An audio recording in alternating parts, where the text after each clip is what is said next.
Oh, Hey. Oh man, how we doing? What's going on, my brother? Hey, my brother, I'm doing good, man. That's I am good. doing That's good. good. Blessed, That's good. blessed. I can't complain at all, man. Even Right. my back hurt, I can't complain.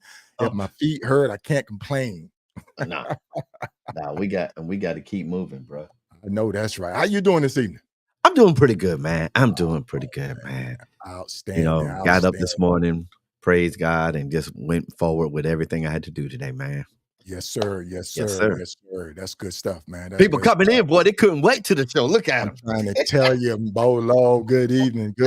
How you doing, sir? Come on in, everybody. Come on in. I want to thank everybody for tuning in with us Yes, tonight. sir.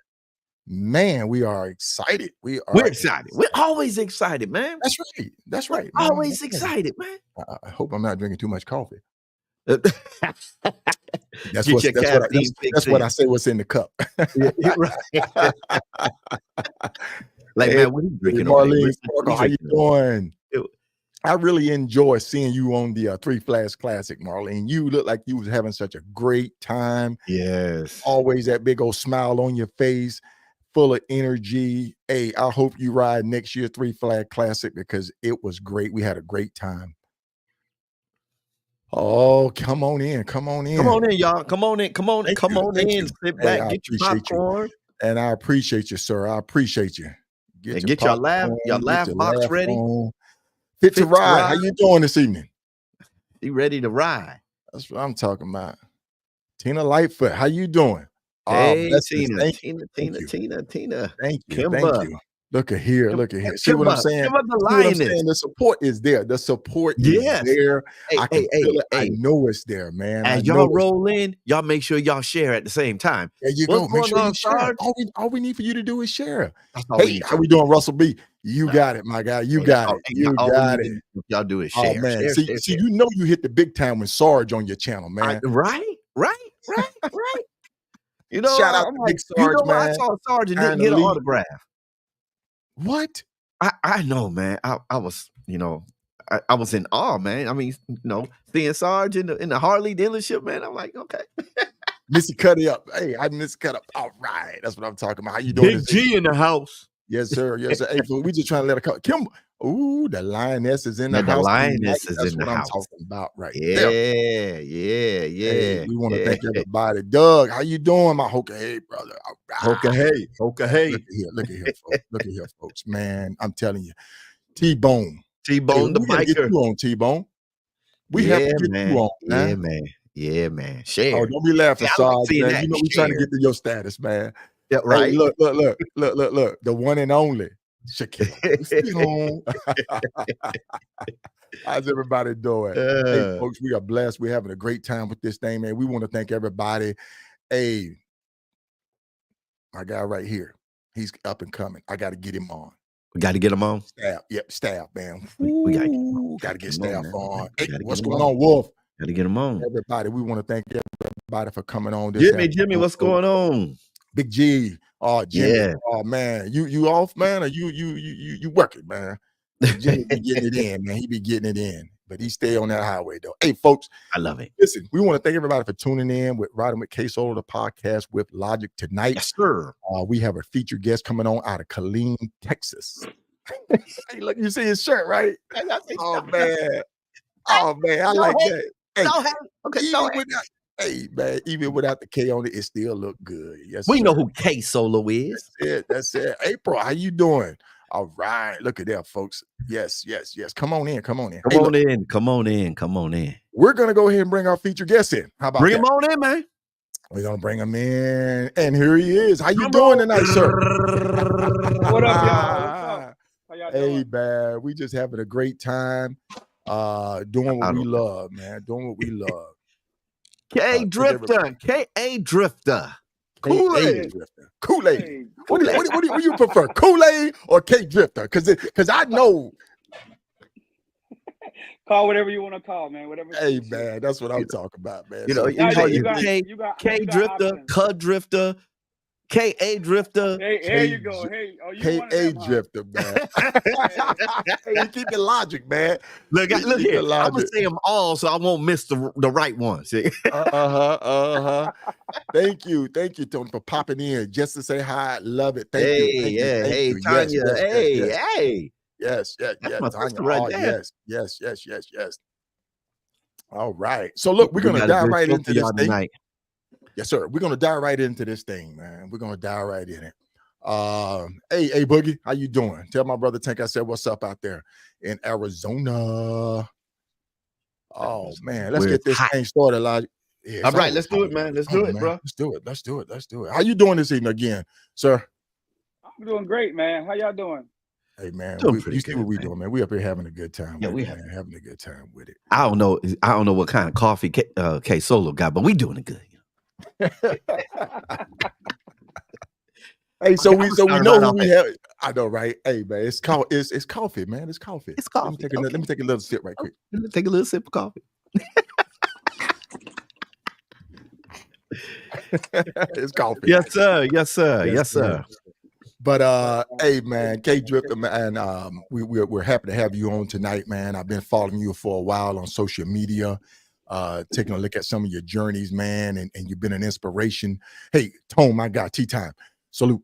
And wanted to bring you on to kind of share with the people a little bit about your get down, about what inspires you, what motivates you, what do you get out of motorcycle riding and being an enthusiast to the culture, and then being affiliated in an MC. So a lot of that you bring to the table, and we want to share with people because on this platform, hey Becky, on this godson, Reginald, my kin folks up there in Baltimore, we wanted to kind of share your experience with other riders, man, so that they can kind of get out there and maybe take on some of that, or maybe see some of the sites and places and visions journey that you've been on. Yeah. So that's what we want to do, man. So without further ado, I want to just jump right into your affiliation now, because I've always wanted to give, if you're a part of an organization, we always want to give them shout out. We all want to give them recognition because, hey, you're a part of a family or group, and we definitely don't want to just leave them out because they are part of you. Right. So just give us a little bit of your affiliation, and we're just going to roll from there. I'm part of the world famous Unleashed Beast MC. Mother chapter out of Killeen, Texas, man. We got chapters all over United States, but we're centrally located here in Central Texas with our mother chapter out of Killeen, Texas. We got chapters in Hawaii, North, South Carolina, Virginia, Missouri, Houston, Waco,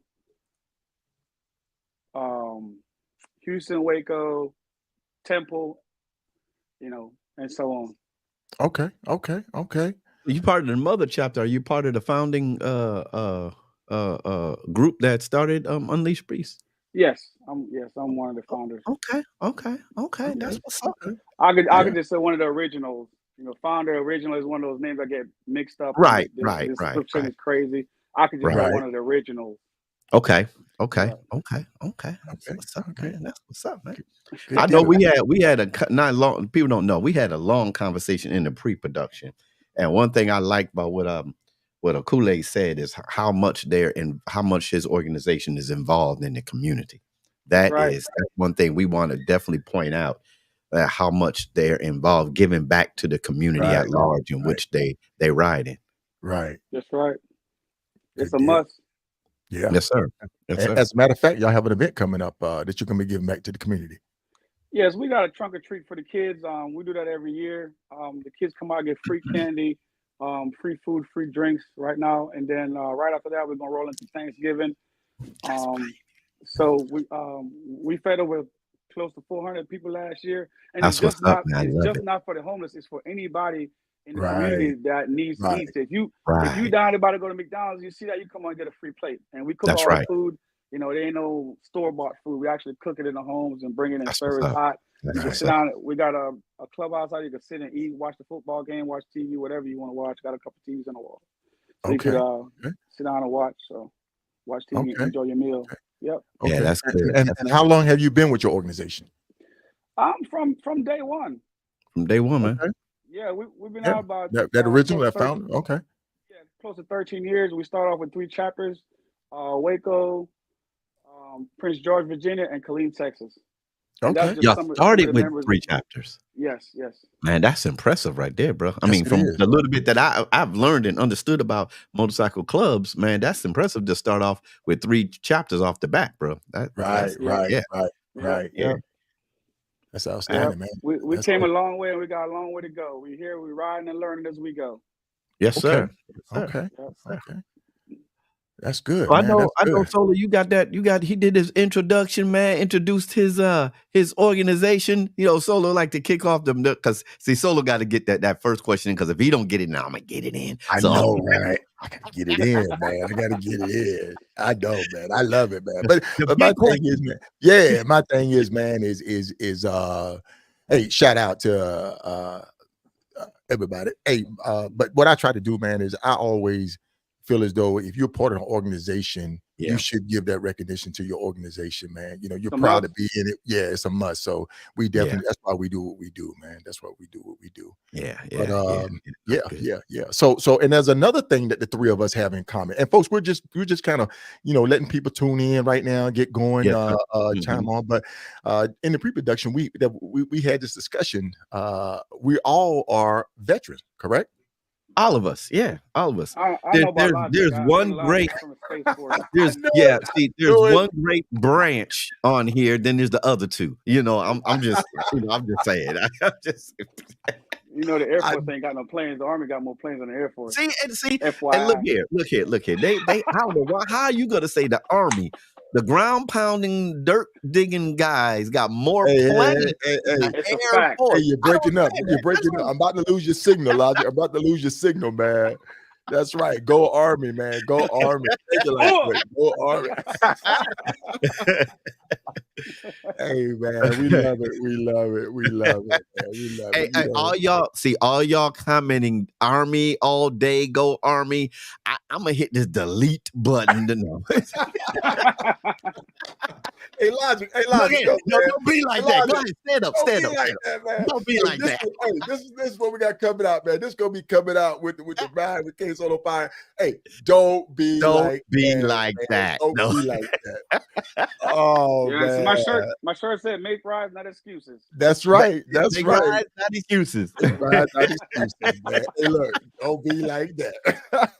Look at Fit to Ride, go Army, and she a member of my church, man. How you guys do me like that? Good. Hey, folks, we just having a good time tonight, man. We're gonna get this thing started. Definitely one thing that I want to just bring up, man. Another one I like to recognize is family, man. Family. Yes. You are a family man. Am I correct? Oh yeah. Yes, that's right. Yep. Shout out to the missus. And what we like to do. Yes. Like what we try to do, man. Delia. Okay. Yeah, everybody pronounce her name again. Her name is Ardelia, but her name everybody call her Delia. Delia. Okay. All right. She hail from Virginia. If you say VA, she's gonna be like 2 up, 2 down. She's proud of where she's from. That's it. I was gonna say that 2 up, 2 down. 2 up, 2 down. Shout out to the 2 up, 2 downs.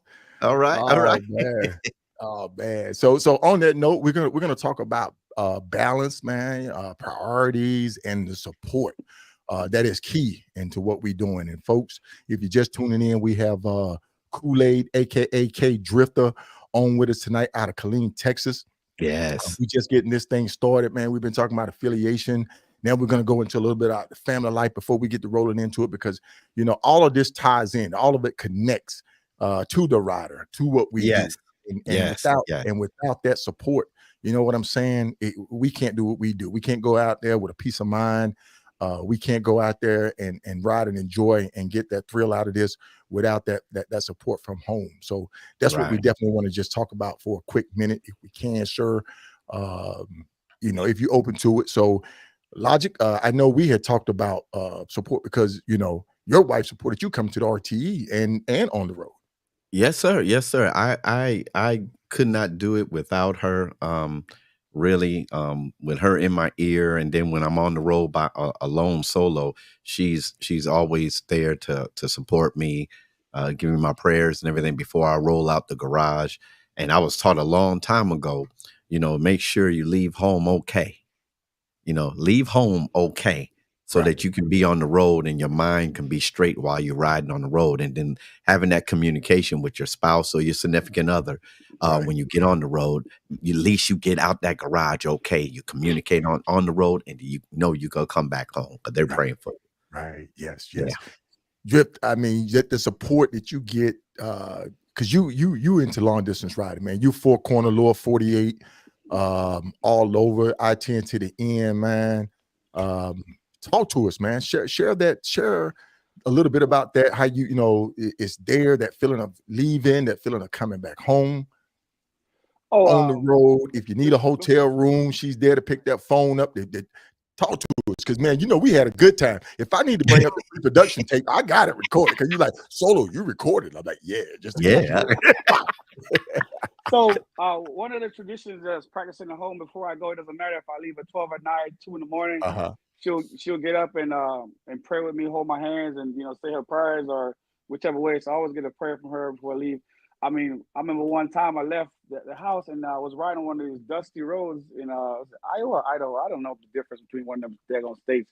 But the rocks up there in them back roads. I was riding and I stopped at the gas station and I was like, what the heck is this on my bike?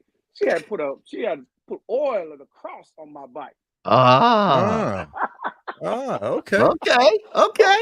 Got that anointing before you left. Yeah, because she tried to put it on me. I'm like, I don't want that on me. I'm gonna be sweating. That's not gonna get in my eyes.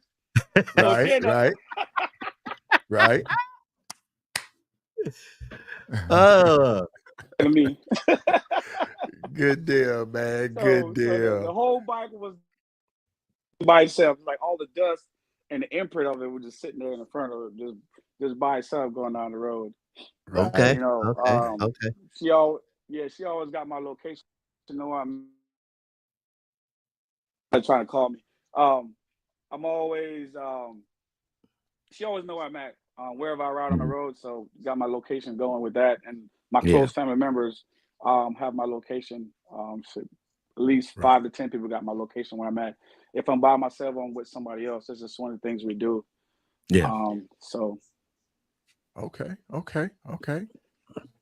And so your wife is so when she has your location, if you go off course or anything, you somewhere where you just stop for a long period of time, I don't know, it might have been a cramp or something. She always checking in on you. I believe that. Oh yeah. Yeah. She like that empty road right there. She know the route better than me sometimes. She know the states and everything. She's like, you check the weather? I'm like, hold on, I'm the one doing the riding. Right. Mm-hmm. Yes. Check the weather. She's like, so this is one of those moments right here that we have on the screen where we're talking about being out there, man, nowhere, back roads, backwoods yonder, right there. Backwoods yonder. I like that right there, man. I like that. I don't know what it is about this show. Logic can attest to it, but if we say something, it's bound to happen elsewhere. It's coming out elsewhere. So I'm just gonna give you a warning right now. You may hear or see that somewhere else again, man. Somebody gonna do a patch. Hey, I'm gonna go ahead and tell you now. We are gonna be the premier podcast for the culture, for the set. Yes, we are. We will be the premier. If you say it enough, we will be the premier channel, right? Podcast right here. Premier. It's like you know how back in the day they said if Oprah say something about your book gonna sell. You come on this podcast, you say something as good as you said, somebody gonna get a patch. They gonna do a flyer. Hey, you guys say inspire, so that's just part of it. People are always gonna look up for something that you do because anywhere you travel, somebody's gonna see it and wanna do it. Yeah. So that's just part of it. We're pretty much just teaching and giving people stuff for their toolbox so they can go out and do their own thing. Right. Okay. Yeah, man. So I got a question. Are we ready for questions there, Solo? Yes, sir. Yes, sir. Okay. I got a question. Since we just finished talking about family, excuse me. My question is, how do you balance? Because I saw the picture when you had you and your wife on there, and it had priorities on there.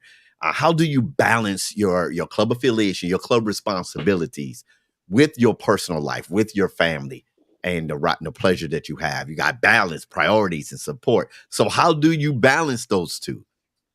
It's a tough thing to do. To be honest with you, it's not as easy as it looks.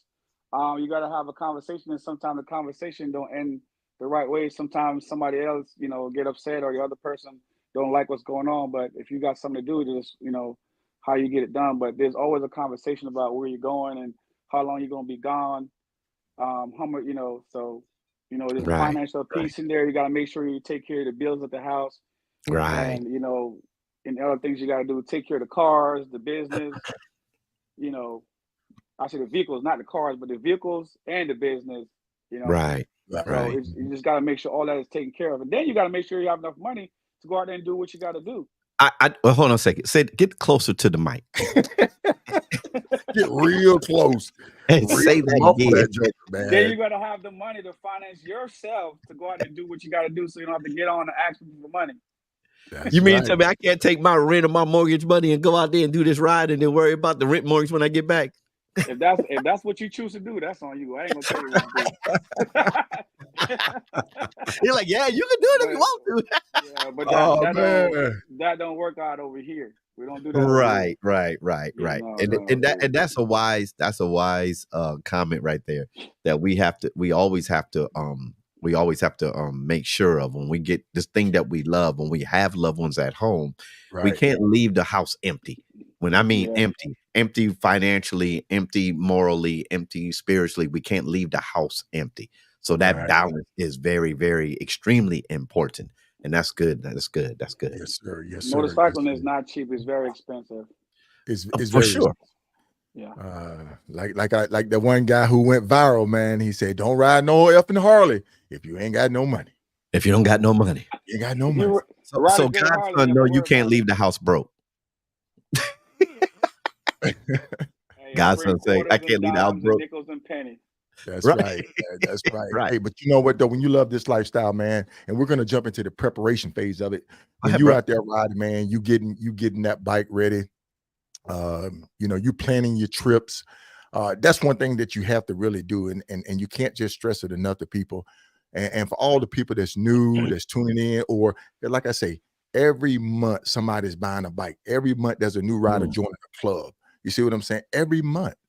Every month somebody's getting their endorsement. So the thing is, we're trying to when we bring this information from riders like yourself out there, we're saying, hey, look, how do you prep? Your preparation. How do you get ready for it when you're planning? What do you take into consideration when you're planning your rides?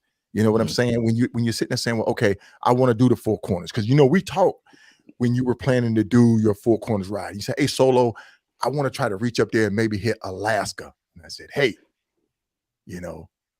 talk us through that. Talk us through your preparation, getting ready to go on a ride. Well, to me, I think the preparation is the most expensive piece if you want to be successful on the road.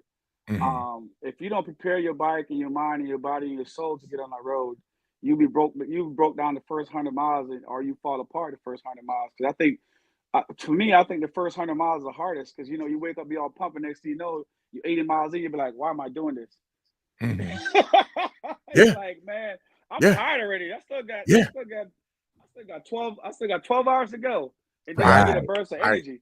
So, but going back, I prepared a motorcycle, make sure it's serviced properly, got good tires, make sure nothing is falling off, check all the bolts, all the brakes. I mean, I pretty much go over the bike with a fine-tooth comb, because that's what you're going to be on the whole time. Right. Also have all your emergency kit going, check my emergency bag with my zip ties, my little quarter. I have a little plastic bag with quarters in it, just in case my phone don't work. I can plug into a payphone, because they're still out there. And I can use that for my laundry, for laundry as well. Right. Of course, if you're gonna leave work, of course you gotta put your leave in, your time off, whatever. Then you gotta let your family know you're gonna be gone for such period of time. So in case they need something, if they don't hear from you, they're not gonna panic and say, hey, where you at? I thought you wasn't clean, but now you're in Massachusetts. So you gotta let them know that, hey, you're gonna be out of town. Let your club know you're gonna be out of town. Just pretty much just prepare everything to go out. So nobody have to worry about you on the road. And of course, your gear is very important. You have to watch the weather a week ahead of time. Talk to other riders who've been there, to get information for that type of stuff, because you just don't want to go out there with the seat of your pants and then next thing you know, you go somewhere, it was hot here, but then it's 30 degrees 2 states over. Just because you didn't check the weather or you didn't ask somebody who lived there. I mean, like, if, for example, if I'm going to South Carolina somewhere, I hit up KSolo. I'm going to VA, hit up the mileage bully. I mess her name up, Shaquila. She down there on ground teaching every day. So she know what the weather is. She got to check it to teach her students. So I hit somebody up like that. I'd never even thought about that. You know what I'm saying? That's pretty cool. Mm-hmm. Mm-hmm. I hit up Reef if I'm going to hit that side of Texas. Sharif on that side of Texas. I got some guys in Sacramento that come down to the ride to eat. I'm not gonna mention the name because I don't know if they want a name mentioned. But I just got people. I network with people all over the country and all over the world. So if I'm going somewhere, I normally just pretty much hit people up and say, "Hey, I'm coming to your town in a couple of days or in a week. What does the weather look like?" And then a lot of times I base my trip. I'll either go downstairs, another state down, or 2 states up. For example, with the Four Corners, I talked to you a lot about it, talked to Reef about it, talked to a bunch of people who live up there in North and South Dakota. I got a guy that live up there that was in the military with me. So I talked to him about the weather. And he was like, "Hey, you don't want to come up here this time of the year because right now it's good in Texas, but right now we have an issue with the road being clear." So I'm like, you know what? I'm not going to go that way. And actually, I pushed my trip. If you remember, I pushed my trip back a month back. I know because we were talking about, I think it was this ride. I don't know if it was this ride or this ride. This ride? It was the Four Corners. It was the Four Corners. But when you go to the northernmost point though. Oh yeah, we definitely talking about that one. I'm gonna tell you, Piper gave me some good information on there because she shout out to Piper everywhere. Yeah, shout out to Piper. And then we also hit that sign over there in Iowa. I got that from Solo. He through a mutual friend, he let us know about it, and I told my guys like, "Hey, there's a sign. It's a couple 100 miles out the way, and like y'all want to go there? We don't care." So okay, we going. So we ain't going there, and we had to check the weather. So I had my suit on prior to that. So I took my suit off in Oklahoma because it was blazing hot. I'm talking about I literally had to dump water on my clothes. Yeah, now here's a question I have for you on that note, and I think we talked about it briefly during the pre-production. Clothing. We're talking about clothing. Yeah. We're talking about riding gear. We're talking about riding gear. And making sure your stuff is zipped up. Yeah, you brought up some good points about the riding gear, about how people see somebody riding it and not know how to operate it, not know how to use it. Function. Remember, please, just go ahead. Go ahead. All right, my brother Fumes. We got the Clem suit. And when I got it, I just threw it on. I'm like, oh yeah, I see everybody ride. It should be good. But that thing had 4 zippers on there. And me, I was so excited about wearing it and not getting wet and soaked. So I just zipped the first one down. We riding through Washington and we stopped. He's like, "What's wrong?" I said, "Man, I'm sorry. I'm wet from the rooter to the tutor." He started laughing. He said, "Did I tell you to zip up all 4 layers?" I said, "Man, I thought it'd be good." He's like, "Nah, that's why you wet." Right. Yeah. So I had the gear, but I didn't use it properly. I didn't put my other layer up on the bottom. So after that, I put my heated gear up on there and I check all the layers, and I was good to go. I mean, we rode from the bottom of Washington State all the way to the top, and then from the top all the way to the bottom in the rain. But I was dry the rest of the time. Right. But for like 12 hours, I was wet. Man. And I'm in this expensive suit, and I'm like, I don't got rid of 2 other suits already just for the sole purpose of it being wet. And it's supposed to be, but you have to use it the proper way, because if you have a gear and you don't use it the right way, it could be detrimental. It's not beneficial to you. So you have to make sure you learn. So would you recommend new riders coming in? I'm a traditional rider, and I say traditional. That means that I still wear jeans. I still wear leathers. I wear I don't. He doesn't get cold. He got that jean jacket. He doesn't get cold. I get cold easily. He don't get cold. Oh man. He used to have gator skin, man. Oh my god. Yeah. He does. I'm all zipped up. I got my liner on. I got all that stuff on. I look on at Solo. He got a jean. I said, he got a jean jacket. I said, he don't get cold. No. Don't get cold. I I could be riding in 120-degree weather. I have something will warm me up a 30-degree weather in my bag. I don't go nowhere without it. Not even to Waco, I don't drive without my heated gear because I don't got caught up in the hailstorm going that way before. I don't mess around. Yeah, but hey, shout out to my brother. Shout out to my brother Sharif down there in Bolton, Texas. Shout out to him. All right, good deal. But none of this stuff comes overnight. It's just over a period of riding over 20 years. I've learned and watched other riders do things, and I ask them about their gear and how it benefits them. Right. So, you know, and I see how it benefits them, and I just decide what I want to use because at one time I wear leathers and I wear the heated stuff on it, but I mean, there's other options out there. I don't have to wear so much clothing and it still be cool. Right. So I end up going to the suits. Okay. Okay. Logic. I'm gonna let you take this next one. Mac Miller. Come on, man. Come on. We had such a great time in the pre-production, man. I was all in the conversation. I was like, oh, okay. All right. Let me since you talked about the Four Corners, you talked about going up to the most northern part.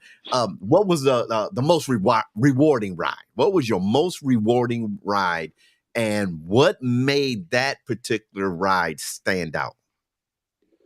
Well, to be honest, all my rides are memorable. I know you was gonna say that. I mean, no, for real. Because I'm gonna tell you this: if you talk to my family members, my club members, my wife, my old lady, whatever I call her my old lady. She don't like it. But I call her my old lady. But as bikers, we know the terminology, and that's a respect thing. That is the highest form of respect that you can say about your significant other, your old lady. I talk to my clubs, my club brothers and sisters about these rides. These are things that I've planned over a period of time and stuff that I wanted to do. And I'm like, I'm getting older. I ain't trying to be on a bike no 60 years old trying to do no Four Corners. And them guys can do it. I salute them, but I ain't gonna do it at 60 years old. I promise you. I'm gonna be doing other little rides around here. It's just a time frame that I want to get all this stuff done, and I'm just doing them as much as I can. It's tough because I ride for many reasons, for my mental health. And I ride for that's coming. We going in there. You can go right ahead and lead into it. I ride for my mental health, and I ride for others who can't do it. And I ride for others who plan on doing it, but they end up dying without doing it. So it's like, like I always tell people, I don't cry in my helmet so many times. There's somebody that really want to do this ride, and I remember, and I'm on the journey, and I stop, and tears flowing down. I don't plan on crying, but it happened. Especially riding home to go see my grandma, which is very centered in my life, that brought me to this country. If not, I would stay in Jamaica. That's New York, right? That's New York. Yeah, so I ride home every year to New York at least once or twice a year. What state is that? New York and the Bronx. New York. Okay. I led you up to that, Logic. I had to get you, man. Hear that state again, man. I just wanted to hear that state. I know. The BS. I know, man. I had to get him. From Rochester, Logic? Huh? From Rochester? If I'm from Rochester? Yeah. No. I'm out of Brooklyn, moved up to Syracuse. Oh Lord. He a Bills fan. But yeah, no, I'm a Giants fan. I don't mess with the Bills. I'm a Giants fan. When I go home for some reason, man, when I'm leaving New York City or I'm getting there, it's like tears flowing down because I'm just so thankful to go see my grandma. Yeah. Decided, she loved the motorcycle, but she can't come outside and sit on them. I have pictures with her sitting on my motorcycle. So it's like, she always wanted the person that influenced me like to do, what I want to do and all that stuff. She always support me 100%. So, but as of lately, I've been taking more and more people on trips, so that becomes more memorable, so they can actually see what I see. Because if you can tell somebody, oh, when I went there, I see this, but when they see it for themselves, because riding a motorcycle is a different lens from driving a car, right, or any other vehicle. You see a lot of different things. You mess around and do parade rides sometimes, and you in the ditch. You know what I'm saying? Because you're looking at a bike going there. So, so as of lately, most of these rides I'm doing is memorable with my brothers, my sisters in the club, and other friends from other clubs. They don't want their name mentioned on the book or YouTube, whatever. They're affiliated with somebody else. So I get to teach, people what I know, and I get to show them what I see, so they could feel that experience to ride more. So those are the memorable ones. I don't want to have one in particular. It's kind of tough because all the rides I've done so much and see so much people and meet so much people, good people on the road. And I've taken so much people on the road lately. You know, and my goal is always to bring them there safe and bring them back safe. Yes. So that safety is a big deal for me. So okay. So excuse me, Elijah. I have to do this, ladies and gentlemen. I got to give my hat off and send my shout out to my guy out there in California, Goldie DeWitt, man. That's my man right there. Down, one down. Hey man, my shout out to you. Thank you for just even tuning in, Goldie, man. Appreciate you, love you, man. You definitely been an inspiration to me from the first time that I met you. When my guy Red brought me to the shop and we sat down and I said, "Hey Goldie, man," I said, "I just want to just chop it up with you, do a little interview to kind of get his perspective on things." And man, I left with a different feeling, a different aspect of what he was telling me about how he started his club and all of that. So man, I had to just take this moment out to send a shout out to my guy Goldie out there with One Down MC, man. I appreciate you and love you, my brother. Can I say something? Can I tell my Goldie? He might not know who I am, but until I say this, well, Goldie, I'm the one that called you all the time, Goldie. And my Goldie story, and mad love to him, because before we started the motorcycle ministry a long time ago, I was going to open up a sport bar grill, and I watched Goldie how he ran his organization, and I sent him my proposal, and I said, "Let me know what you think about this." And me and him had a long talk about that, you know. So I mad love to Goldie to win out there, man. So for sure, man, for sure. Hey man, you know, sometimes folks, you just have to give those roses when you can, man. You give those roses when you can. There's nothing wrong with it. There's nothing wrong with it. There's nothing that, you know, that's going to make you less of a man by telling another man or woman, "Hey, you something great, something like that." You inspire me, an inspiration.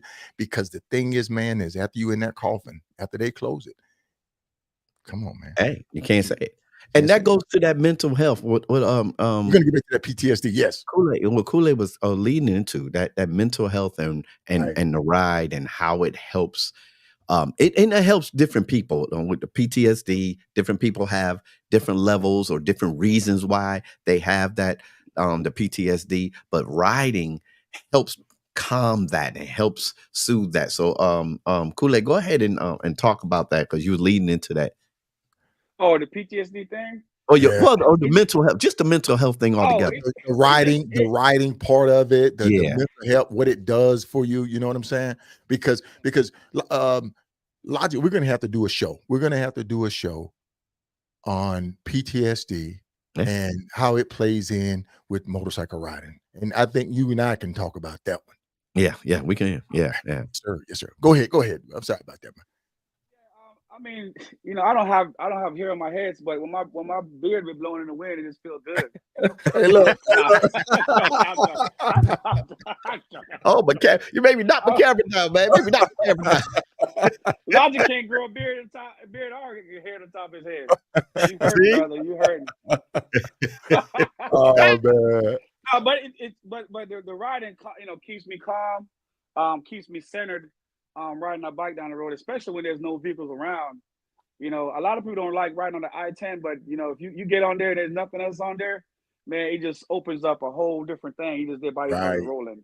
Yeah. You know, and you just focus on the road, you calm, ain't nothing, you know, and a lot of times riding clears your mind and start bringing a whole bunch of ideas. Because a lot of times when I have to stop and pull over and write a whole bunch of stuff down that comes to mind from riding. So the riding inspired me too to do better as a person and as a rider, you know. So the people that you meet, you have a story about this gentleman right here, and I wanted to bring it back up. You know, we were talking about, you saw a sign and you actually had the opportunity to go to that sign, the Iron Butt Pig sign. Yeah. And you had the pleasure of meeting this gentleman who is the maker of that sign, who property that is on, and he told you a story. Yeah. He told me a lot of stories. I like that side. I'm not gonna bring up the stories he tell me. Just, you know, it's biker humor. You know, I'm just gonna leave it where it's at. But I'm gonna tell you like this: when you meet this man, he got stories for you. So there's some good stories. That's all I got to say about that. But with that sign, like I said, we was riding up to the Northerners Point. So we did the Northerners Point, and then we ride down to the Roundup. That was the ending point. And then Solo, he let us know like, hey, you can hit the sign. It was a couple 100 miles out. We went and did it. And while we were there taking a picture, I was like, man, I wish the guy who did the sign, was around here because it was dark, kind of dark was out there. Right. Then he popped out of nowhere, and then was like, oh, so you're the man behind the sign. And I was kind of envious of KSolo because he did the sign on the other one, and then he's over here with both signs. Because I was trying to get it before they move it. If people don't know, that sign moved twice. Right. Yep. Yeah. Okay. So Solo and a couple guys had that up on us, so he could break. He always brag that, you didn't get the picture with it on the side of the road. You got it inside the house where it's safe. That's what he said. But we safely park our bikes and we take our picture. We didn't have to sit on the side of the road, be all scared like Solo was trying to get a good angle because it was dangerous. It's a little road it's on. It's not a big road. Yep. Was it some cornfields out there? Yep. And ain't no gas. No cornfield. No cornfields. Out there. Barely any gas station. I almost ran out of fuel. My little light was singing. This little light of mine. Hey, that little gas meter was hanging on by a thread. Yeah, and he was telling me 14 miles away from another gas station. I'm like, man, and my club brothers back there had the cameras out because they trying to get stuff on me. They wait. They waiting. They waiting. So I was like, you know what? Screw this. I'm gonna put some 87 in there, and I'm gonna put on the way to the regular gas station. So they didn't get me. So my brothers that was out there ready to get me for me. Man. I always got photos of them. Yeah. But the gentleman, man, he's a good guy. I don't think he put a little ugly Honda on top of there though. So all the Honda riders are happy with that. He put a car up on top of there. He put a car. I know, right? He got a gold wing up there, man. I think he didn't want to put a hog on a hog. That's all. I think that's what it is. Hey, Solo, we messed up again, man. We messed up. What did we do? Because as soon as he said that, I remember we didn't ask him, what do you ride? And what's the name of your ride? See, because we know what he rides. Let me tell you something. I know what everybody knows. Go ahead. We know what he rides. What do you ride, my brother? Well, I'm currently riding one of my motorcycles. I got several of them, right? So I'm riding Pound Town. It's a 2020 Road Glide. That's my Indian right there. Because I was going to ask you about that, right? See, he's talking about the Harley, but he also has an Indian. I got rid of that Indian. I put about 40,000 miles on it and sold it. When I started riding cross country, I was refusing to ride anything over 40 or 50,000 miles. Just the reason because I told motorcycles and a lot of people can say what they want. After they hit 50,000 miles of pounding, you're gonna break down a lot. So even with good maintenance, man, don't tell me that, man. That means I gotta get a new bike, man. I don't know, man. I don't know. I have hit the ultimate, man. I have hit the ultimate. So I only know from my experience. That's my phobia. When I pick up bikes on the side of the road, that's my phobia. Mm-hmm. So my bike is not touched. It ain't got no cam. Normally I put a cam and a tune and all that. My bike is not tuned. So your long distance road. So you said your long distance bike, your traveling bike. Yeah, you don't do any work to it. No exhaust, and a filter. Slip on. I do slip-ons. Yeah, I may do bars. I got bars. That front wheel, but for me, that front wheel now is gonna stay what it is. I would have met y'all before I did a whole header on that V-Ride. One on it. That's what I'm gonna keep on it, man. Because I'm telling you, when you in the middle of nowhere and you got a nail in your tire, that TPS sensor goes off, and they say, "Hey, the only thing we got is stock right now. Put it on. Put it on." Yep. But if you don't got the right rim, because you got a big 35, 40-inch tire. Did you ever ride a big wheel bike? Yeah, I still own a big wheel bike, and I put about 9,000 miles on it, and I ride all of the country on it. But it was so heavy. I was so tired of riding it, and I get fatigued real quick. I mean, I did it just to prove people say, "Hey, you can ride a big wheel cross country." Okay. But it's a painful thing. I ain't gonna lie to you. You get the wobbling. Okay, go ahead. I was about to ask you. Hey, Kool-Aid. April said she wasn't not sure how she feel about that, man. Bashing that victory, man. That Vic. Well, I owned a victory maybe for 1 week and I sold it back. That's how I feel about a victory. Well, you see what Kimber said? You see what Kimber said? When he said that, she said, not on the Yamaha. I know, right?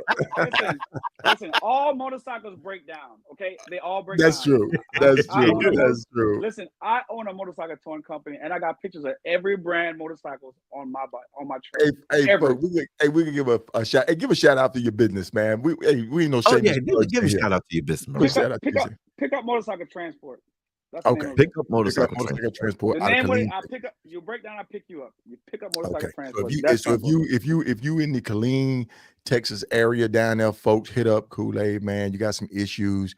He's gonna be able to help you out, man. Just make sure your insurance is good to pay the cost.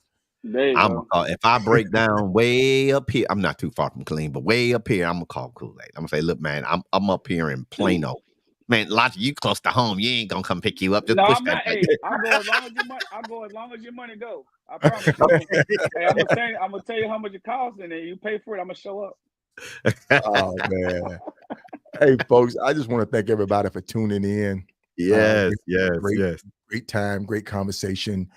Typically I'll jump over to YouTube, but we've been having such a great time with KA Drifta. Tonight we're going to stay where we're at. We're going to keep it as is because you do have some people watching on Facebook, and we want people to know, hear your word, hear your message, man, and see what this thing all about. But hey, stay tuned. Hold on one second, right quick, folks. We'll be right back.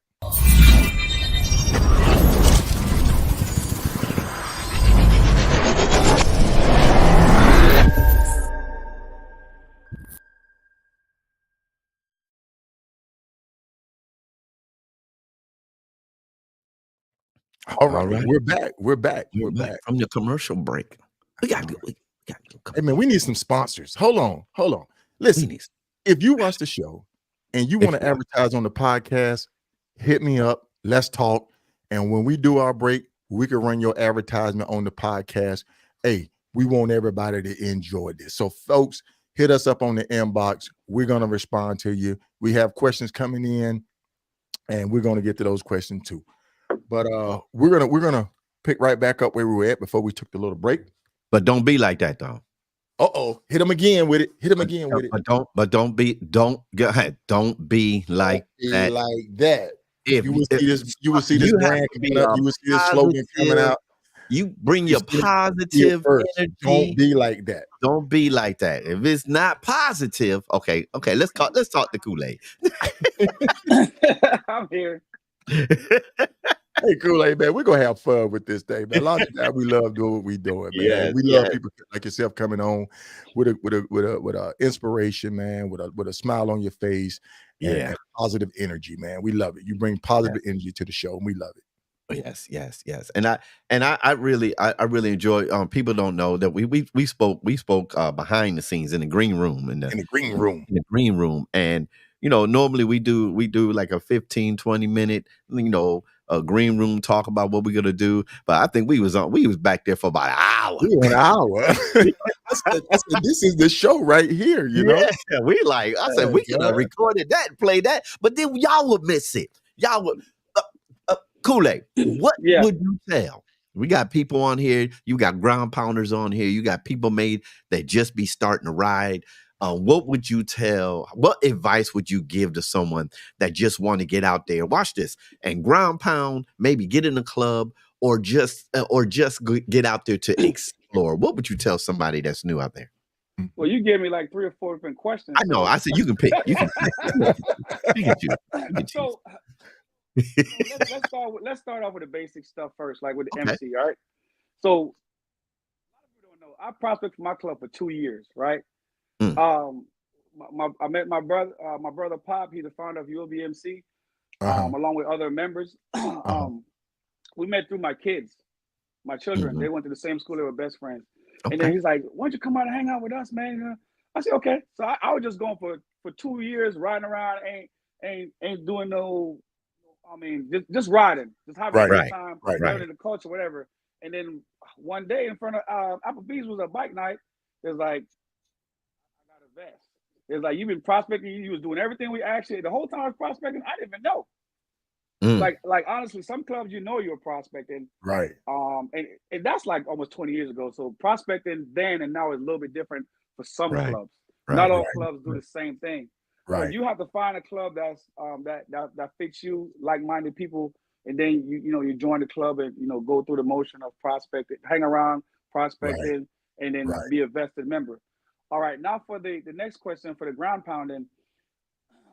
What I would advise people to do, just don't go out there and go do 1,000 miles right off the bat. Start taking rides about, say, 50 to 100 miles out, because a lot of people say, 50 miles is not far, but if you haven't ridden a bike that far, you're going to run into a lot of different things. 50 miles on a country road, 50 miles on a country road and 50 miles on a highway is two different type of riding. That's right. That's absolutely. Right.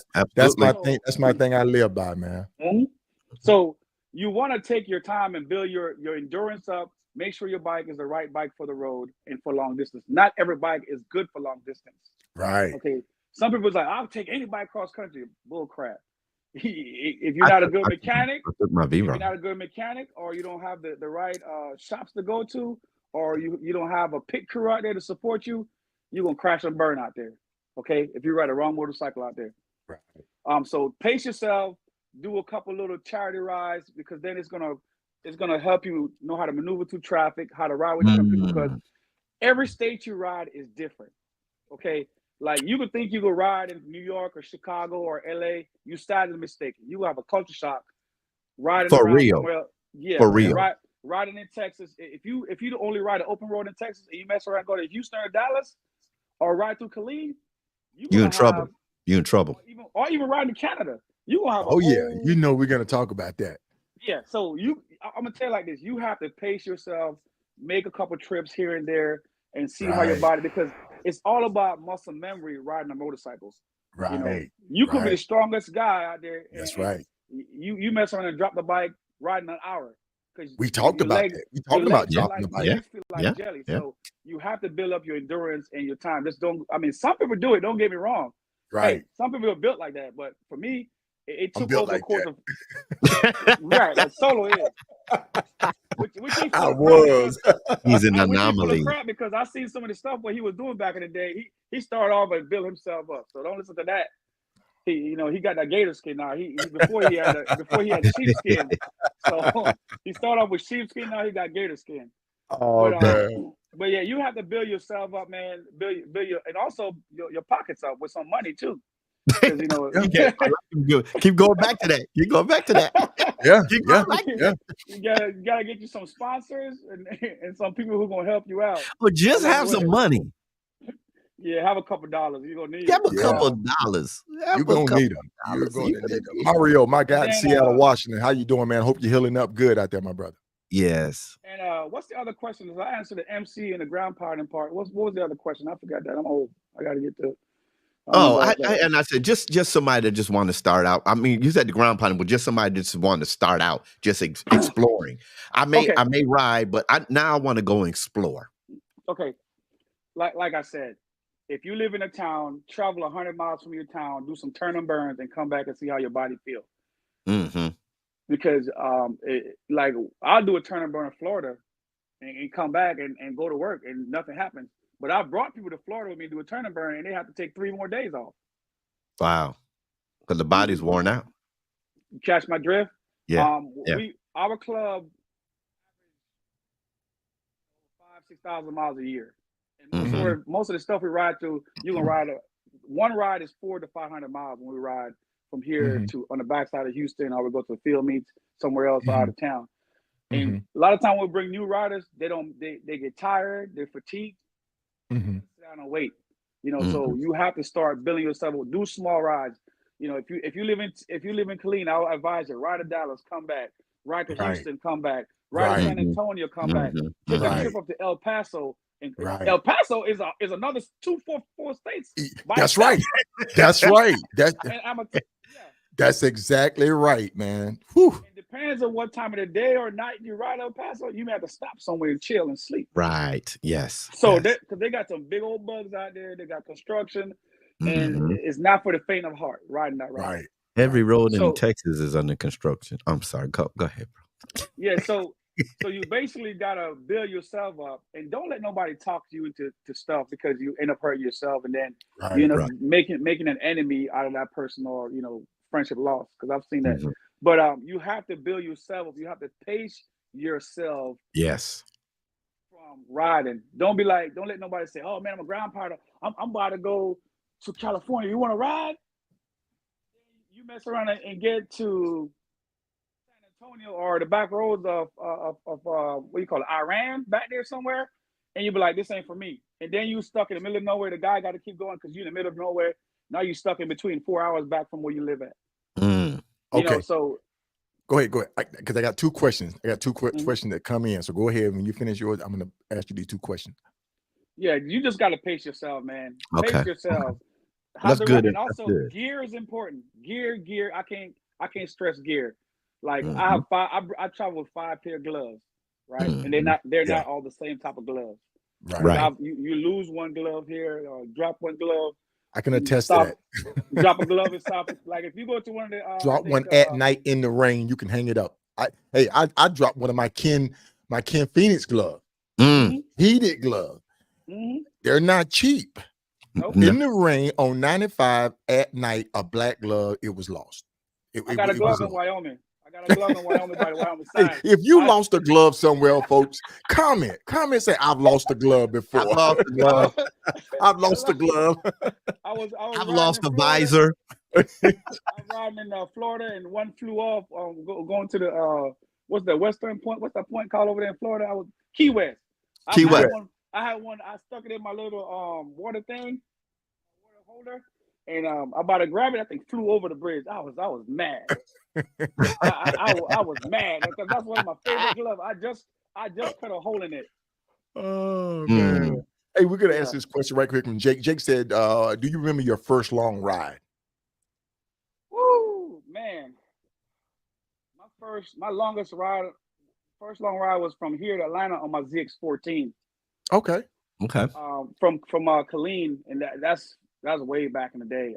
I bought my 14, and there was some events going on up there, and I was hearing about all the events up there in Atlanta, all the bike scene. In one weekend we had a 4-day weekend, and I jumped on that thing and rode all the way to Atlanta from Killeen. That was a solo ride by myself. I ain't really tell nobody about it because a lot of things happen on the road. Yeah. You don't want to talk to nobody about it. You don't want to talk to nobody about it. You don't want to talk to nobody about it. Oh man! I started riding right, and I got the long view, and I had to stay there for like 4 hours, take a nap. I was done. And right. Yeah, from Killeen, and I'm telling you, we used to ride a long view all the time to field meets, and when you ride in a group, it's different with riding by yourself. Right. So I'm like, man, I could get to Louisiana, and no. I got the long view. I was tired out. I sat there for like 4-5 hours, and it took up the whole weekend. I got to Atlanta probably Saturday morning, missed everything. Right. I missed everything. Got late. Okay. Wow. The next morning, and ride back. Start taking me 2 days to get back. Right. Oh man. 2 days.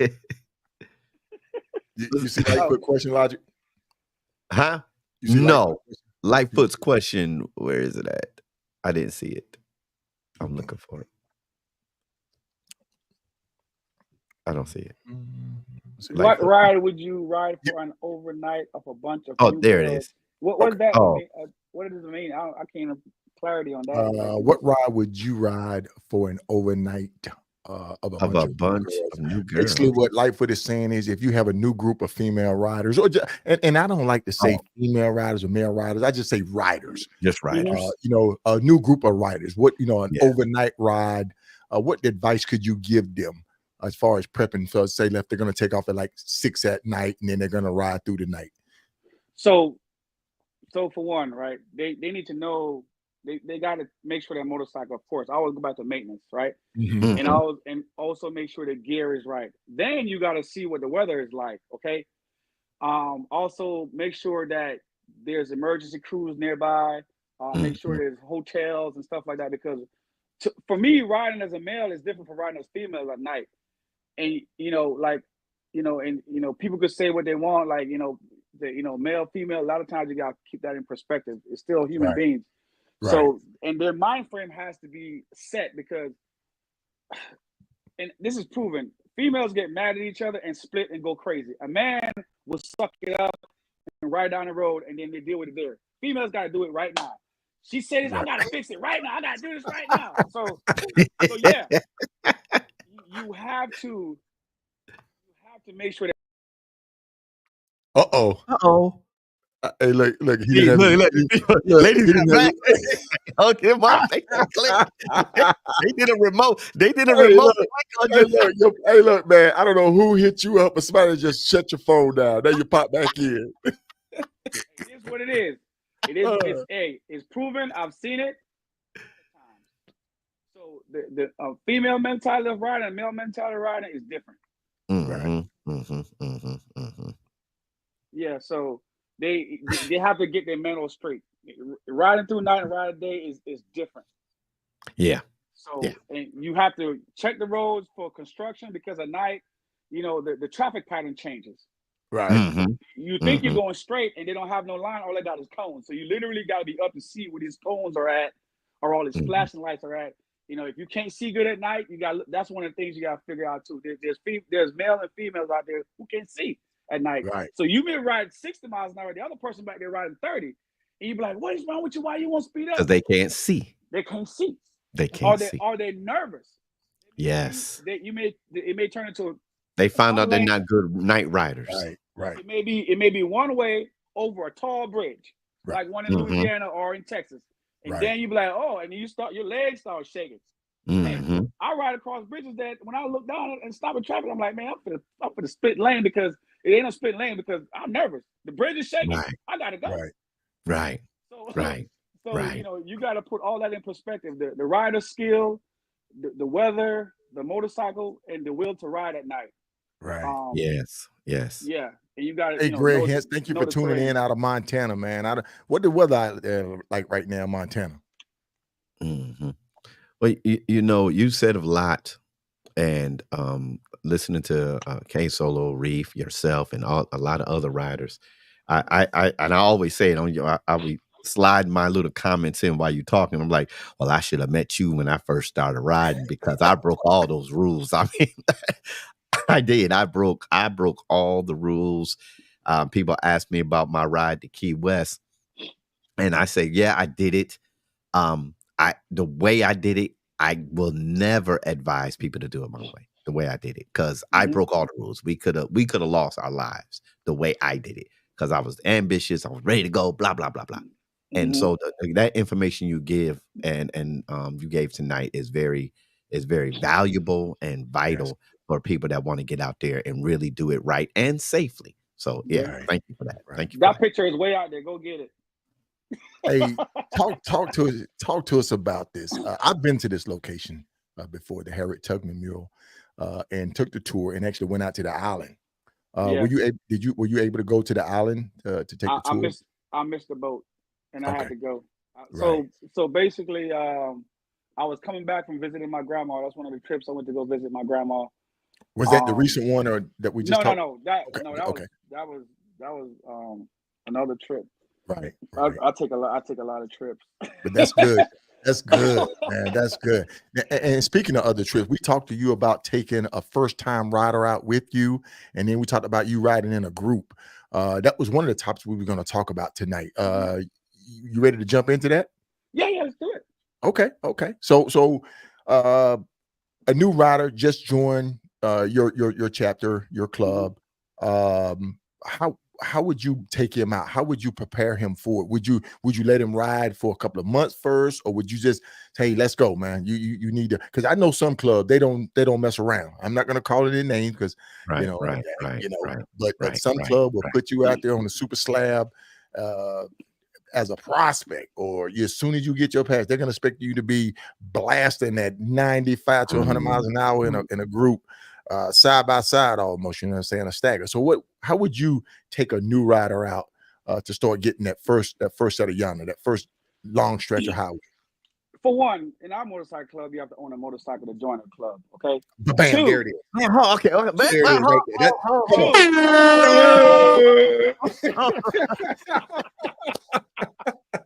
We got sound effects. He keeps doing nuggets out here. First, you gotta have some nuggets. And you gotta have some money. Money and a bike. Have a motorcycle. I'm not about no money. I'm talking about this. Hey, listen.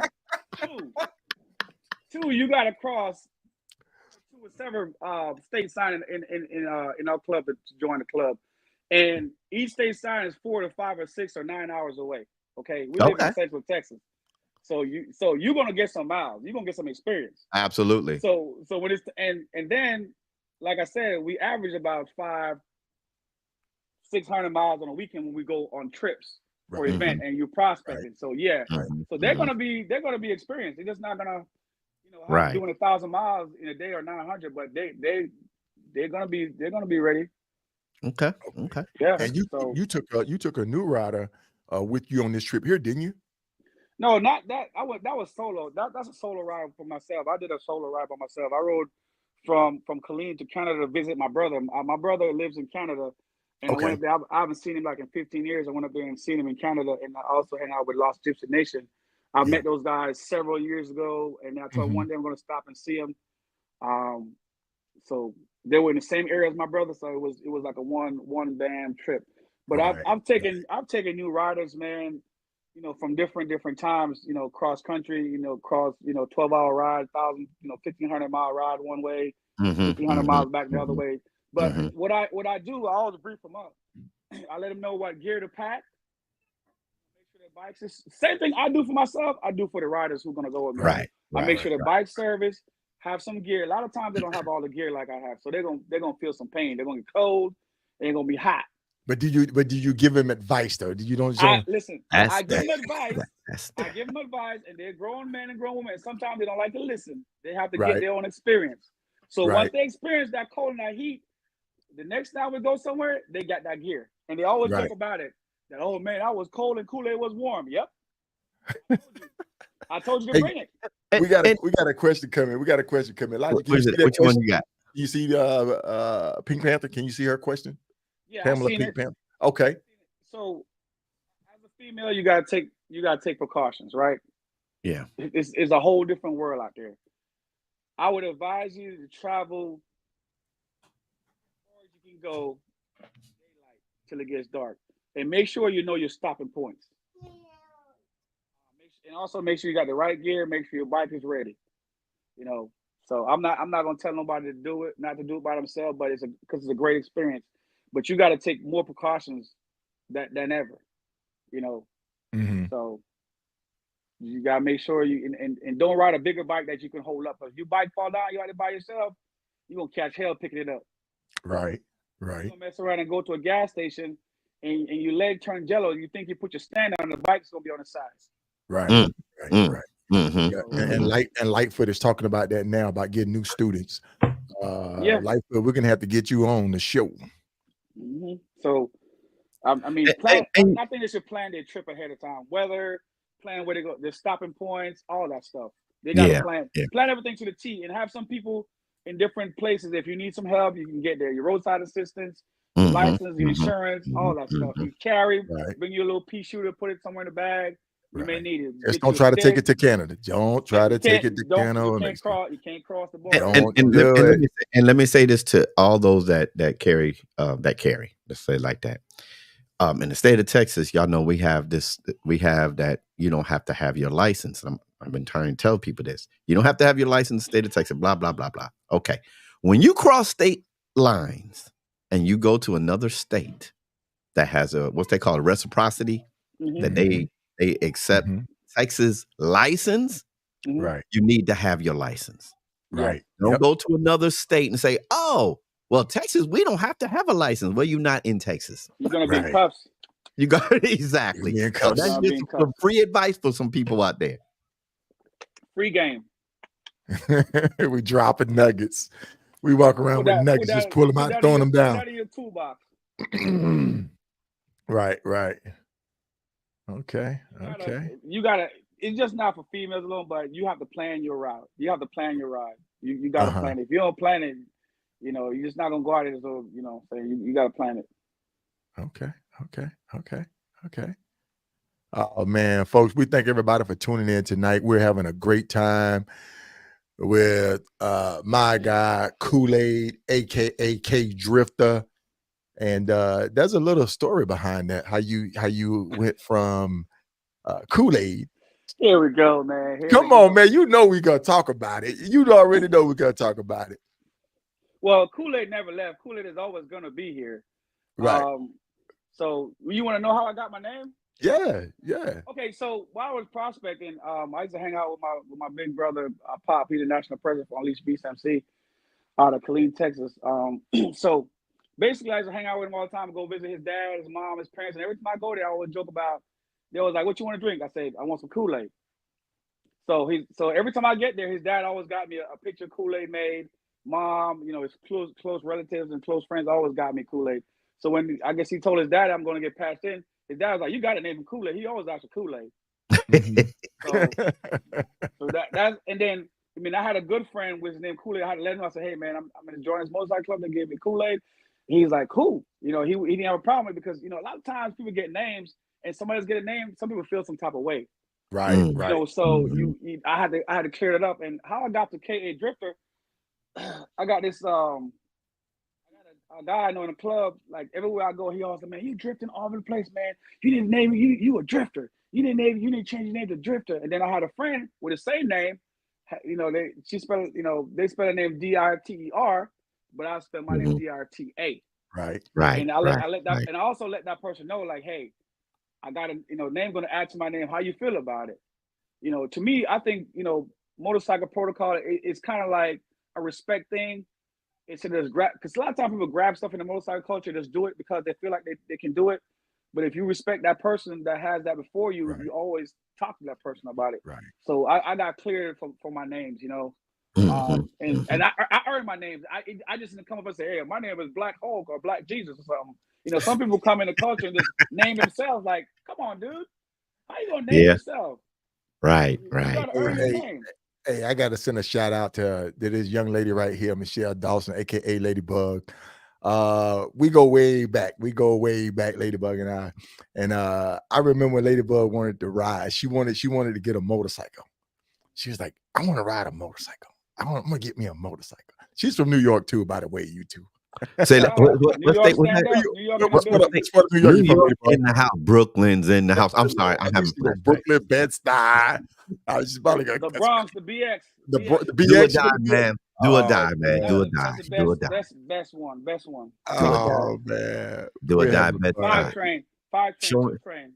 Say you come walk down the street. You come walk down Quincy, man. You gotta show and prove, bro. Right. Hey, we got a question from Russell Brown for you. Okay. Would I take camping? Yeah. Man. Do you camp? Do you ride in camp? I ride in camp. So check this out. TBBR is the organization we're under, right? That's basically what it is. The field meets and camping. So that's etched inside of my skin. Okay. So we camp. We camp out for the weekend, but I haven't camped lately. But I can tell you, when I used to camp, I have my tent, I have my bug spray, I have lighter fluid. I got my little thing to cook my food on. Right. And of course your tent. Have something that's easily popped up. You know what I'm saying? You don't want to sit out there like in the movies and can't put your own tent up. So and of course, and a lot of times it might be sleep. You still try to put your tent up. I know, right? I know. And of course, I have me a little pillow and I have me a nice sleeping bag. I have a waterproof sleeping bag just in case it rains and all that stuff like that. Right. You don't want to put too much food inside your camp either. Right. So you have bears. Them little critters. One thing I learned from my old school biker, he said, "Listen, you spray bug spray yourself, spray your area with the bug." And I used to watch a bug just separate because there's bugs in the ground that you don't even see. You be sitting there like, man, what the heck? So from now on, I will spray the area where I put my tent at or my setup at, my get up. Right. And I'll set all my stuff down. Your flashlight. Make sure you got some extra batteries and stuff like that. Okay. So. And so let me ask you a question, because you mentioned a lot of stuff, and I know there's a lot of other people that have done podcasts after podcast after podcast and training for how to pack your bike. I've learned and everything, and I came to the point where one whole saddlebag is a lot of my emergency stuff. I got the right stuff that can fit in there, so I don't have to, take up the space. Do you separate, or do you dedicate one saddlebag or stuff like that for all your gear? Like I got the flashing, the round little, the circle round things for warning lights, and I have all the air pressure and all that stuff. Do you do that? Man, you sound like you got a roadside assistance company going on. Bro, I'm telling you, bro. I can do all kinds of stuff, man. I can do all kinds of stuff on that thing. Everybody who rides with me know my left bag. That's where all my emergency stuff is at. Okay. I got my tire patch kit in there. I got my zip ties. I got my net in there. Yeah. I got extra gloves. I bring gloves with me too. Because a lot of people don't understand. Like you working on a tire. Your motorcycle tire, your motorcycle glove is gonna be in the way, so I got some regular gloves in there as well. Right. I got all my gear in there in my left bag. The reason why I do it because that's closer to the road. I don't put it on the right side because I put my clothes out. You always on the left side. That's where you pull over for the most part. So I put my stuff on the left side where it's easily accessible for me. Okay. All my emergency stuff in there in the left bag. That's dedicated to that. That's good. That's good. And you share that with the rest of your organization. Yes. Is that something that all you guys do? Because what I want to talk about is, and we talked about in pre-production, writing incentive for your organization. Okay. You have something. You have a mileage challenge, correct? Yes. Okay. And share that. I mean, is that something that you want to share? I know we talked about it. Yeah. So do some of the Iron Bus stuff too. We got the 1,000 miles in less than 24 hours. We got our own patch, and then we got the 1,500 miles in less than 36-hour patch too. We got our own patch made for a club. So, as of lately, a lot of our prospects, they're getting that prospecting. So whenever they get their vest on, that's already on there. Right. Okay. That's why I'm telling you that our guys actually do a lot of riding. We're a family club. We have male and female in there. So, a lot of times people think that family clubs don't ride, but we do a lot of riding. Okay. Right. A lot of time on a new member vest, you'll see that. And they went out there and get it. And also I have this patch I came up with is for Centex Motorcycle Mileage Challenge. Anybody can get this patch, but you gotta earn it, okay? Right. The way to earn this patch, okay, you have to do 20,000 miles a year to get this patch, right? Or you come first or second place challenge that starts from January all the way to December. Because right now I did it for 6 months, and we have 2 winners. We got Nomad. He got more miles than Reese. Reese came in second place. Solo did his 20,000 miles. So he hey, look, I don't even enter contests or challenges anymore, man, because it's just not fair. I'm sorry. I'm not a Lionel Ramos. I'm not an Anthony Osborne.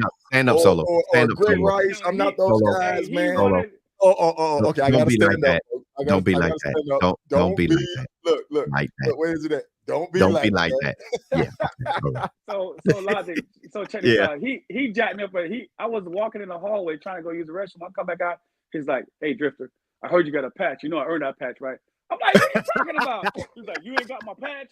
I need more 20,000 miles." I'm like, "Man, I got you." He had to let me know that do I need to sign up? No, seriously. He literally trying to jab up in the hallway. I was like, "Hold up, Solo, man, you trying to size me up? Hey, it is what it is." So I'm like, I say, you know what? It's all love this weekend. I got your patch. I went upstairs and got him a patch. You know what I'm saying? Yeah, so, man. But we got. See, I knew I was gonna need it for the show tonight. But this patch, you go on Facebook and like the page and join it, because next year we got a whole bunch of more exciting rides coming. So this is just one of them, but we got several rides coming up for that. Logic, one is gonna be in your city. So basically, I'm gonna let you know this one. We got the patch made already. All right. So one is gonna be the Tri-City Run. So the Tri-City Run consists of San Antonio, Houston, and Dallas, Fort Worth. So basically, you're gonna ride to all those cities and stop at a You're gonna stop. What's the word I'm looking for? I don't got brain for it. You're gonna stop at a monument or something educational. I'll get the wording later, and take your picture. Come on back with your mileage. Well, I got a question. Oh boy. So I got it. How does somebody wants to come do it in Texas? They gotta go through Dallas. You said San Antonio, Houston? Yes, sir. Okay, so if I'm starting in Dallas, that's fine. With that, I'm saying, but the mileage won't equal up. Do y'all have a concession? Yes, okay. Yes, it will. Okay. If you ride to all those places, the mileage will be the same. Okay. If you don't ride one, your mileage is gonna be less. I promise you. Oh no, I'm logically thinking, bro. It's just like riding the Four Corners. You're gonna average about 10,000 miles. Okay, there's no going around it. Well, but I got it from Dallas. He got to start that. So if I go to Four Corners, I got to get to the first one first from Dallas. Exactly. So you're gonna average 10,000 miles. That's what I'm saying. There's no. Okay, but if I live in Miami, I'm already right. I mean, it's like 150 miles to Key West. Logic. That doesn't matter. It don't matter where you start.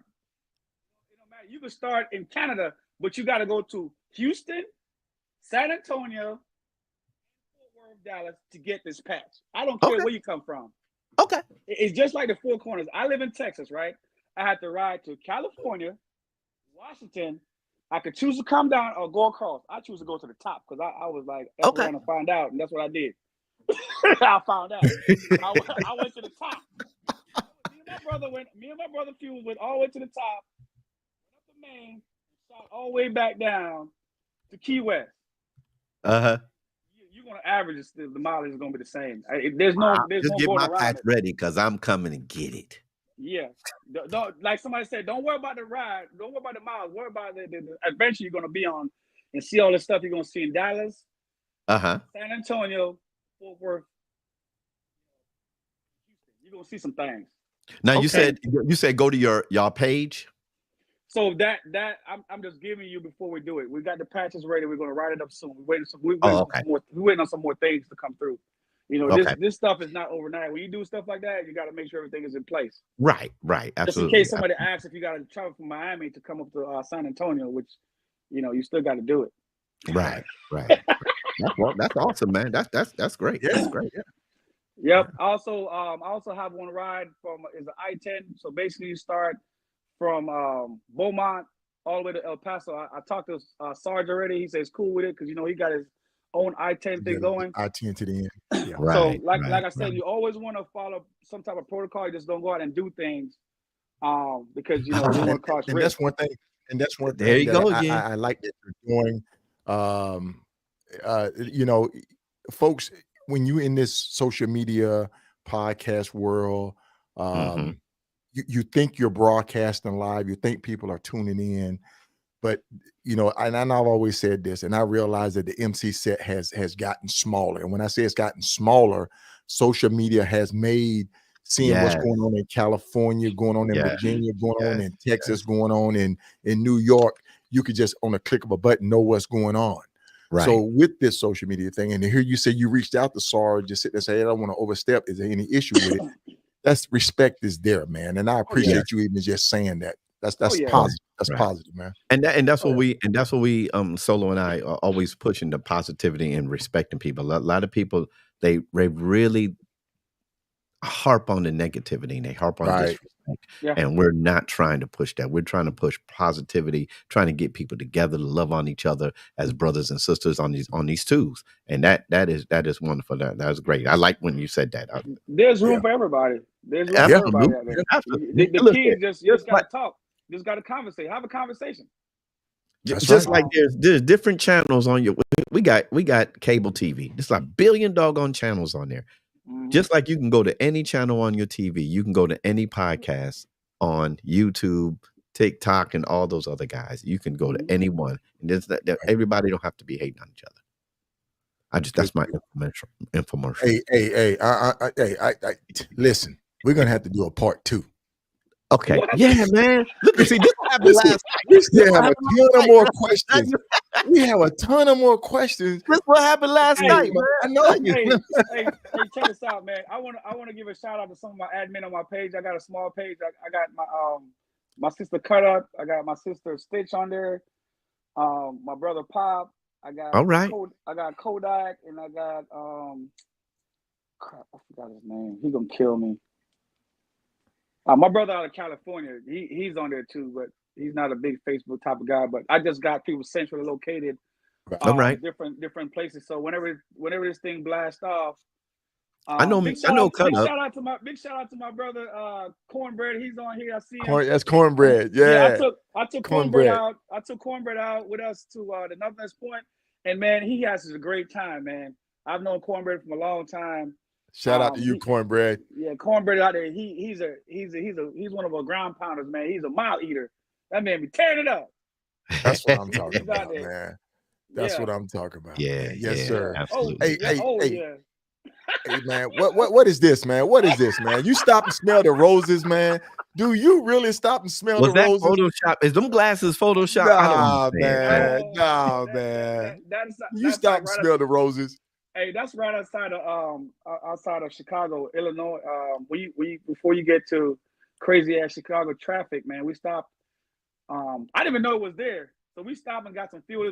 Hey, don't worry about it. I have that exact same picture. There's 2 or 3 of them. There's a couple of them in America, but I actually have that picture right there with that one near a gas station, right? That's the one right beside a gas station. You got the bad picture. You got to show the one when I was up on top. You got the one. Hey, no evidence, man. We don't evidence. I know. That was a crazy day right there, man. Oh, man. Telling you, that was a crazy day right there. Wow. Folks, I just want to thank everybody for tuning in tonight. Our featured guest has been Kool-Aid, aka KA Drifta, out of Killeen, Texas. Man, we've had a great time, a great show. Thank you for coming on. We appreciate you, sir. Definitely want to get you back on because you have a lot of experience, a lot of knowledge that you want to share with the riders out there, man. With your time in the game, your support and contribution to the motorcycle MC culture. So the thing is, man, you are the type of people that we want to interview and want to bring on our show. Logic and I, we had a great time in the green room with him. Share some, Logic. Talk to me, man. Talk to me. Man, look here. Well, I want to say, bro, I learned a lot from this brother. And then I'm going to tell y'all something funny. So when we was in the green room, I was on my phone and the picture was small. And I'm sitting here like, okay, Solo introducing, we talking and everything. And then Solo put up a picture. And I said, oh, I know him. They was like, oh man, for real? Did you? I said, well, my phone, the picture was about this big. And then when he put I said, oh yeah. Then he got the picture of me and Lady T. I said, see, we even took a picture together. Yep. But yeah, brother, it's been a pleasure, man. First of all, just meeting you. I met you about a year or so ago. Meeting you and you coming on the podcast. We definitely got to have you back, bro. I mean, I just love the encouragement, everything that you and your organization is doing. It's just wonderful, and I just have my patch ready. That's all I'm gonna say.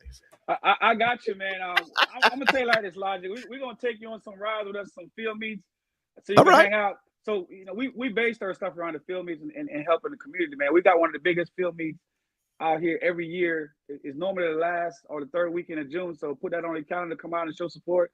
We do a lot of field games, so you can, get on your bike and, do the slow roll, but it's not going to be like, it's not going to be, how Sarge do it in a nice smooth parking lot. You're going to be on grass. Let me say old school. I ain't gonna lie. Old school. That's what I love. You got me. I'll say something. I don't know if he's still on here. Godson. Well, we went to Chicago. We was on our way to the museum, and he said we're not gonna go through Chicago, but we want through the city, but we want to get to this Harley. We went through Chicago, and it was raining. And I was on that bridge I've been through Chicago many times. I was on that bridge. That's a graded bridge, metal. Mm-hmm. I learned how to slow roll because I was not, we was 2 up. I was not about to try to stop on that bridge and drop my bike. I said, I'm going to be, if I get in any slow roll competition, I'm going to win because I know how to slow roll. Well, he's coming for the title. Like I said, I'm coming for the title. What did he say? We going to see. We go see. No. Y'all don't play fair. Cause that was y'all on grass. Hey, no, you're gonna be on your bike and your own control, so that you gonna do what you do. Hey, we can do it. We can do it. Oh man. But yeah, we got a lot of stuff coming. We got a full calendar every year, man, supporting the community from back to school drive, Easter egg hunt. And I'm the bunny a lot of times every year. So, come on, take a picture with the Easter bunny. There'll be Santa Claus and Christmas, so we do a lot of things for the community. So but I do want to you talking about your Thanksgiving thing. I know you want our flyer. Our artist still working on our flyer, and I'm coming to your event. Okay. On the 16th of November, you're talking about your Thanksgiving event because we serve. I mean, my church, we done served practically over 300,000 meals in the 15 years we've been around, and we do our Thanksgiving event. We're doing it on the 16th of November. We're serving 500 plates. I definitely want to get a chance to come down and support y'all with that because I love outreach. That's just that runs through my blood. So come on down, bring your people. I really love how y'all doing. So yeah. I know you wear that nice white apron. Bring that too. My apron's gonna be. If I wear an apron, bro, it's gonna be orange. Hey, listen, man. Oh my goodness, folks, we've had a distinct pleasure and honor. Yes, KA Drifta on with us tonight, aka Kool-Aid, man, and we appreciate you, sir. We definitely gonna have to have you back on because this has been a great show. We went about 30 minutes over our time. I try to keep it about an hour, but hey, this 30 minutes has all been informative, every minute of it. But sir, we're gonna say good night to you. We appreciate you. We love to have you back on. Also, you have something coming up. You got something in the works with your podcast. Am I correct? No, it's not a podcast. I'm not there yet, but eventually, hopefully, I get there. I want to just do. I'm doing a YouTube channel. I'm going to share some comedy. I'm going to share some of my rides. Share my motorcycle club and my friends that ride with me. So it's at KA Drifta on YouTube, and of course follow me on Facebook, Drifta KA on TikTok, and of course go ahead and like the page and follow the page Centex Motorcycle Mileage Challenge. So I want you to read before Drifta goes. I want him to see this. Go to what May Lightfoot said up is higher when she said just to show this. He needs to see that. Yeah, is that the one? Yes, that's the one. That's the one. Okay. This is what having a positive and good show. This is what this show is about. This is what the show is about right here. You see that? Oh yeah. Yeah. Oh yeah. That's what I'm talking about. Yeah. Thank you. Thank you, the keys to reach one person, man, one or two person. A lot of times you're not gonna reach the masses, but if you get that get one or two people, that's a great impact. Because that's one more person that didn't know anything. That's right. You teach them something. So that's right. And to have people still on with an hour and 30 minutes into the show is you see what I'm saying? See what I'm saying? Greg, thank you, my friend. I'm gonna tell you what, Logic ain't got no hat. That bald head shining, man. So I put some hair grease on my. I told them, I'm gonna try to grow my hair back. Everybody said, no, don't try. Okay, like George Jefferson. I'm not even gonna try. Because I know I'll be looking just like George. I'll be out there on the floor dancing like him too. Big rise. No excuses. Hey, don't be like that. Hey, look. Don't be like that. Don't be like that. Hey, Drifta, you have a good night, sir. We're gonna have a swag bag for you. We'll be talking with you. All right. Hey, I wear 2X. I don't want no 1X or no large. I wear medium. We gotta see you a medium. No, bro. He can't be having that shirt and his belly button showing up. Oh no. My belly button got cut off at birth. I don't have nothing there. I don't even like lint in my belly button. I clean it out when I take a shower. I don't like no dirt inside of there. Oh man. Boy, I tell you, folks, this is what it's all about. All right, sir. Without further ado, man, we're gonna let you have a good night. Yes, sir. Take care. All right. Take care. Oh man, I love it. Oh man. I tell you. Hold on just 1 second, Elijah. Hold on. Okay. All right.